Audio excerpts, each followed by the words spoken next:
بسم اللہ الرحمن الرحیم۔ تمام سننے اور دیکھنے والوں کو السلام علیکم۔ رسول صلی اللہ علیہ وآلہ وسلم نے فرمایا کہ دنیا مومن کے لیے جیل خانہ ہے اور کافر کے لیے جنت ہے۔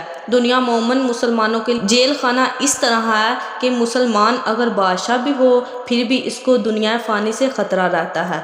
کہیں گناہ میں پھنس جانے کا ڈر، کہیں ایمان پر خاتمہ نہ ہونے کا ڈر، کہیں موت کی سختی کا ڈر، کہیں قبر کے عذاب کا ڈر، کہیں آخرت میں حساب و کتاب کا ڈر۔ یہ واقعات ایمان والوں کے لیے سامنے آ جاتے ہیں۔ پھر زندگی کا مزہ مسلمان کو کیسے آئے کہ گناہ کر کے پھر ڈرتا ہے؟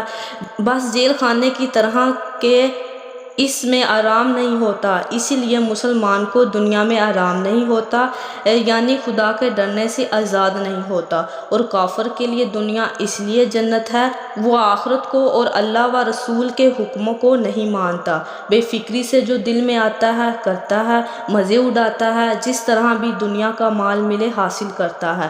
نہ موت کی سختی کا ڈر، نہ قبر کے عذاب کا ڈر، نہ آخرت کے حساب و کتاب کا ڈر، نہ دوزخ میں جلنے کا ڈر۔